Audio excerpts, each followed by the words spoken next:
Hello everyone, welcome to study with Shri. देखिए, Uttar Pradesh PCS और RO की प्रीलिम टेस्ट सीरीज चलाई जा रही है 2023 की। ये टेस्ट नंबर आपका 149 से 148 टेस्ट ऑलरेडी कंप्लीट हो चुका है।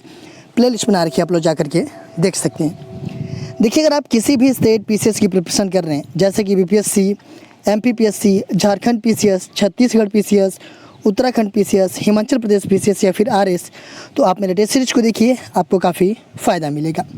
या किसी वनडे एग्जाम की प्रिपरेशन कर रहे हैं तो भी आप मेरे टेस्ट सीरीज को देखिए, क्योंकि जो भी क्वेश्चंस हैं वो सभी प्रतियोगिता परीक्षाओं के लिए काफ़ी इंपॉर्टेंट है। देखिए, जो लोग फर्स्ट टाइम विजिट कर रहे हैं हमारे चैनल को सब्सक्राइब कर लें। सब्सक्राइब करने के बाद से बेल आइकन को प्रेस कर लें कि मेरी जब भी वीडियो आए तो उनको नोटिफिकेशन मिल जाए। तो स्टार्ट करते हैं। फर्स्ट क्वेश्चन है, निम्नलिखित कथनों को पढ़कर कूट के अनुसार सही उत्तर का चयन कीजिए। चक्रवात निम्न वायुदाब के केंद्र होते हैं जिनकी उत्पत्ति उष्णकटिबंधीय महासागरों में होती है। दूसरा है कि उत्तरी एवं दक्षिणी गोलार्धों में 0 डिग्री से 5 डिग्री अक्षांशों के बीच चक्रवातों की अनुपस्थिति होती है। पूछा जा रहा है इसमें कि कौन सा उत्तर जो है कि सही है। देखिए, चक्रवात जो होते हैं वो निम्न वायुदाब के केंद्र होते हैं जिनकी उत्पत्ति जो है कि उष्णकटिबंधीय महासागरों में होती है। बिल्कुल आपका सही है। और उत्तरी और दक्षिणी गोलार्ध में 0 डिग्री से लेकर के 5 डिग्री अक्षांशों के बीच जो है कि चक्रवातों की अनुपस्थिति होती है। ये भी आपका सही है। पहला भी सही है और दूसरा भी सही है, तो ये हो जाएगा आपका सी ऑप्शन की 1 और 2 दोनों सही हैं। दक्षिणी गोलार्ध में पवन के बाईं ओर विचलन का क्या कारण है? पृथ्वी का घूर्णन, 1 मिनट, पृथ्वी का घूर्णन, तापमान, चुंबकीय क्षेत्र, दाब। देखिए, दक्षिणी गोलार्ध में पवन के बाईं ओर विचलन का क्या कारण है? तो इसका कारण है आपका पृथ्वी का घूर्णन। ए ऑप्शन आपका सही है। देखिए, पृथ्वी के धरातल पर वायु दाब की विषमताओं के कारण जो है कि हवा उच्च दाब से निम्न दाब की ओर प्रवाहित होती है, और ये जो है कि क्षैतिज रूप से इसी गतिशील हवा को ही हम क्या कहते हैं? पवन कहते हैं। ठीक है। देखिए, जो पृथ्वी की घूर्णन है ये किसके कारण होती है? मतलब जो पृथ्वी की घूर्णन है इसके कारण कौन से बल की उत्पत्ति होती है? तो ये जो है कि अपकेंद्रीय बल की उत्पत्ति होती है। ये हो जाएगा आपका ए ऑप्शन। निम्नलिखित कथनों को पढ़कर कूट के अनुसार सही उत्तर का चयन कीजिए। मालदीव तथा लक्षद्वीप को 8 डिग्री चैनल अलग करता है। 10 डिग्री चैनल एक संकीर्णीय जलीय भाग है जो कि भारत के बंगाल की खाड़ी में अवस्थित है। देखिए, जो पूछा जा रहा है इसमें आपका जो मालदीव है और लक्षद्वीप है 8 डिग्री चैनल अलग करता है। देखिए, 8 डिग्री चैनल मालदीव और मिनिकॉय को अलग करता है, न कि मालदीव और लक्षद्वीप को। तो यह आपका गलत है। 8 डिग्री चैनल किसको किसको अलग करता है? तो मालदीव और मिनिकॉय को अलग करता है। ठीक है। 10 डिग्री चैनल एक संकीर्ण जलीय भाग है जो कि भारत के बंगाल की खाड़ी में अवस्थित है। बिल्कुल सही है कि 10 डिग्री जो है ये आपका एक संकीर्णीय जलीय भाग है, और ये कहाँ पे सिचुएटेड है? तो ये बंगाल की खाड़ी में सिचुएटेड है। जो 10 डिग्री है ये जो है कि छोटा अंडमान और कार निकोबार को अलग करता है। देखिए, 9 डिग्री जो है कि लक्षद्वीप और मिनिकॉय को अलग करता है। ठीक है। तो इसमें पहला आपका गलत है और दूसरा क्या है? दूसरा आपका सही है। तो ये हो जाएगा आपका केवल 2 सही है, बी ऑप्शन हो जाएगा।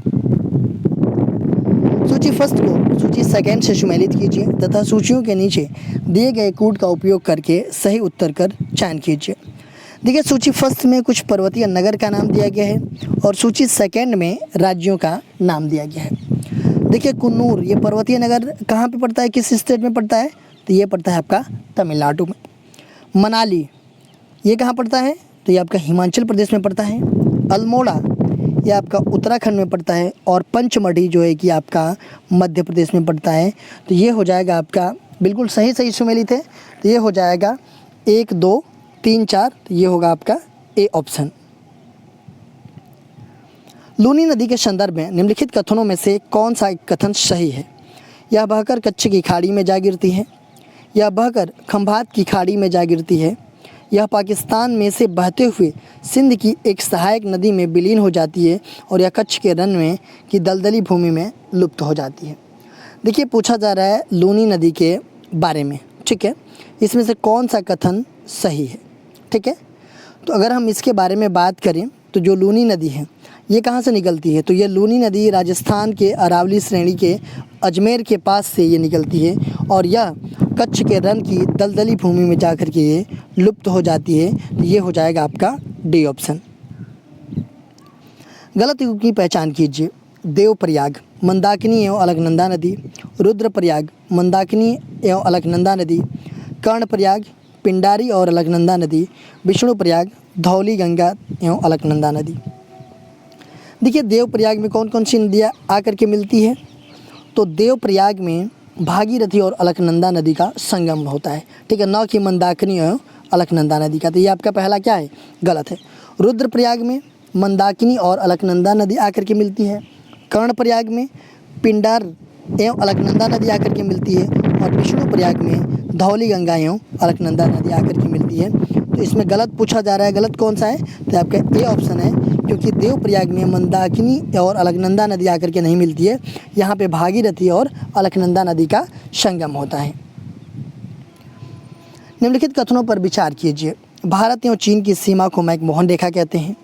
भारत और अफगानिस्तान के बीच डुरंड रेखा है। भारत एवं पाकिस्तान के बीच रेडक्लिफ रेखा है। उपरोक्त में से कौन से कथन सही हैं? देखिए भारत और चीन के बीच कौन सी रेखा है? मैकमोहन रेखा है। भारत और अफगानिस्तान के बीच कौन सी रेखा है? तो ये डुरंड रेखा है। और भारत और पाकिस्तान के बीच कौन रेखा है? तो रेडक्लिफ रेखा है। बिल्कुल तीनों सही है। तो ये हो जाएगा आपका डी ऑप्शन की 1, 2 और 3। प्रायद्वीपीय नदियों के अपवाह तंत्र से संबंधित निम्नलिखित में से कौन सा कथन सही है? पहला है कि प्रायद्वीपीय भारत का पश्चिमी घाट अरब सागर और बंगाल की खाड़ी में गिरने वाली नदियों के मध्य एक प्रमुख जल विभाजक का कार्य करता है।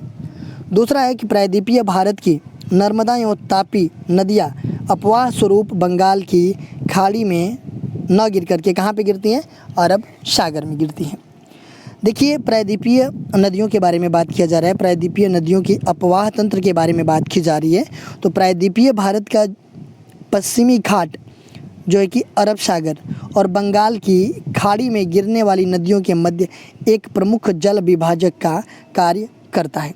बिल्कुल आपका सही है कि ये जल विभाजक का कार्य करता है, सही है। प्रायद्वीपीय भारत की जो नर्मदा और तापी नदियाँ हैं वो अपवाह स्वरूप बंगाल की खाड़ी में न गिर करके कहाँ पे गिरती है? तो ये अरब सागर में गिरती है, ठीक है। देखिए जो नर्मदा और तापी नदियाँ हैं ये जो है कि फ्रांस घाटी में होकर के बहती है और ये एस्चुअरी बनाती है, न कि क्या बनाती है, मतलब डेल्टा नहीं बनाती है, ये बनाती है एस्चुअरी बनाती है। जो भी अरब सागर में नदियाँ गिर रही हैं वो क्या बनाती है? तो एस्चुअरी बनाती है। तो देखिए पहला भी सही है और दूसरा भी सही है। तो ये हो जाएगा आपका सी ऑप्शन की 1 और 2 दोनों सही है। मृदा के संबंध में निम्न में से कौन सा कथन सत्य है? जलोढ़ मृदाएं नाइट्रोजन से समृद्ध होती है। काली मृदाएं लोहे एवं चूने से समृद्ध होती है परंतु नाइट्रोजन से हीन होती है। लेटराइट मृदा लौह एवं एल्युमिनियम से समृद्ध होती है परंतु नाइट्रोजन एवं पोटेशियम से हीन होती है। देखिए इसमें बात की जा रही है मृदा के संबंध में, ठीक है, मृदा के संबंध में बात की जा रही है। जलोढ़ मृदाएं में नाइट्रोजन से समृद्ध होती है। देखिए जलोढ़ मिट्टी की बात अगर हम करें तो जलोढ़ मिट्टी में क्या होता है? इसमें जो है कि पोटास और चूना और जैव पदार्थ से समृद्ध होती है। नाइट्रोजन और ह्यूमस में की कमी होती है जलोढ़ मिट्टी में, ठीक है। तो ये हो जाएगा आपका गलत। काली मिट्टी लोहे और चूने से समृद्ध होती है परंतु नाइट्रोजन से हीन होती है, यह आपका सही है।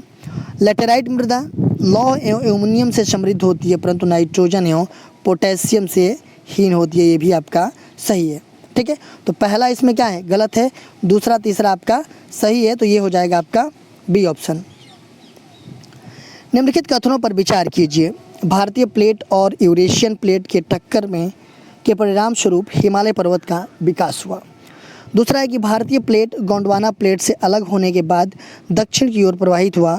उपरोक्त कथनों में से कौन से कथन सही हैं? देखिए पूछा जा रहा है कि जो भारतीय प्लेट है और यूरेशियन प्लेट इसके टक्कर के परिणाम स्वरूप जो है कि हिमालय पर्वत का विकास हुआ, बिल्कुल सही है। दूसरा है कि भारतीय प्लेट गोंडवाना प्लेट से अलग होने के बाद ये दक्षिण की ओर प्रवाहित हुआ, ना कि ये दक्षिण की तरफ नहीं प्रवाहित हुआ, ये जो है कि आपका उत्तर की तरफ प्रवाहित हुआ, ठीक है। तो ये आपका दूसरा क्या है? गलत है। पहला सही है, दूसरा गलत है। तो इसमें हो जाएगा आपका ए ऑप्शन। शिवालिक पर्वत श्रृंखला के संबंध में निम्न कथनों पर पढ़कर बताइए कि कौन सा कथन सत्य है। यह पर्वत श्रृंखलाएं असंपिंडित अवसादों से बनी है। हिमालय की सबसे बाहरी पर्वत श्रृंखला को शिलालिक कहा जाता है। देखिए इसमें पूछा जा रहा है शिवालिक पर्वत श्रृंखला के संबंध में, ठीक है। यह पर्वत श्रृंखला असंपिंडित अवसादों से निर्मित है, बिल्कुल सही है। और यह हिमालय की सबसे बाहरी पर्वत श्रृंखला को क्या बोला जाता है, शिलालिक कहा जाता है, ठीक है। तो ये भी आपका क्या है, सही है। पहला भी सही है और दूसरा भी सही है, तो ये हो जाएगा आपका सी ऑप्शन। भारतीय प्रायद्वीपीय क्षेत्र के संबंध में निम्नलिखित में से कौन सा कथन सत्य है। प्रायद्वीपीय खंड की ऊपरी सीमा कटी फटी है। दूसरा है कि प्रायद्वीपीय पठार कम ऊंचाई पहाड़ियों एवं चौड़ी घाटियों से बना है। भारत प्रायद्वीपीय क्षेत्र के संबंध में बात की जा रही है, ठीक है। देखिए प्रायद्वीपीय खंड की जो ऊपरी सीमा है वो क्या है, कटी फटी है, बिल्कुल सही है।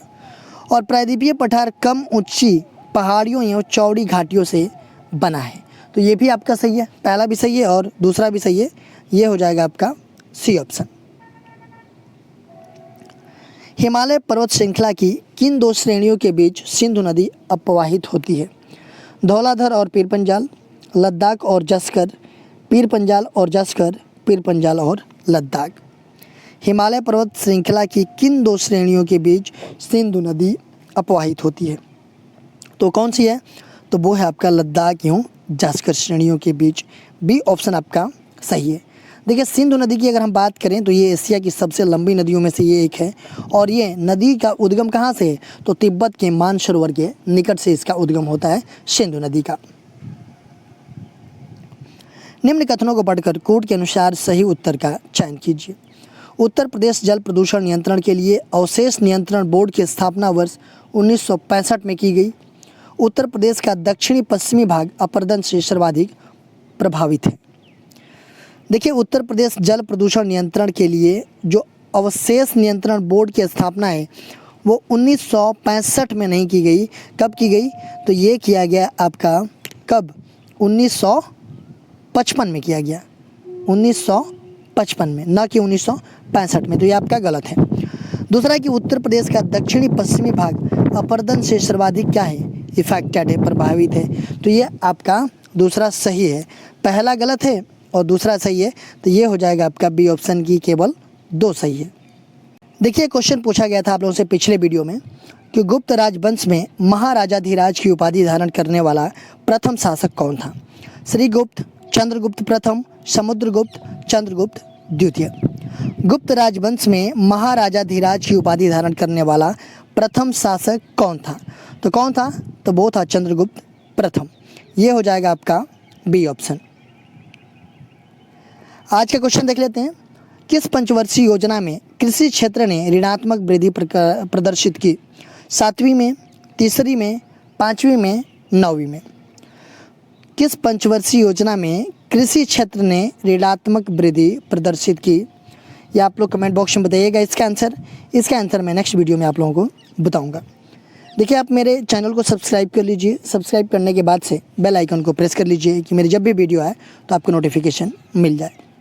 मेरा दूसरा चैनल है श्री GS पॉइंट, आप इसको भी सब्सक्राइब कर लीजिए। फेसबुक पे मेरा पेज है स्टडी विद श्री के नाम से और इंस्टाग्राम पे हमारी आईडी है study with Shri 25 and Shri GS point. और स्टडी विद श्री हमारा टेलीग्राम का चैनल है। इन सब सारे का लिंक आपको डिस्क्रिप्शन में दे रखा है, वहाँ पे क्लिक करते आप यहाँ पे पहुँच जाएंगे। तो इन सब सारे जगहों से कनेक्ट हो जाइए, क्योंकि इन सब सारे जगहों से स्टडी से रिलेटेड चीज़ें पोस्ट की जाती है, जिससे आप लोगों को फ़ायदा पहुँच सकता है। दोस्तों वीडियो अच्छी लगती है तो आप लोग लाइक कर दीजिए, एक अच्छा सा कमेंट्स कर दिया कीजिए, अपने दोस्तों में शेयर जरूर किया कीजिए। अगर वीडियो अच्छी नहीं लगती है तो आप लोग डिसलाइक कर दिया कीजिए और कमेंट बॉक्स में मुझे बताइए डिसलाइक क्यों किया। वीडियो देखने के लिए धन्यवाद।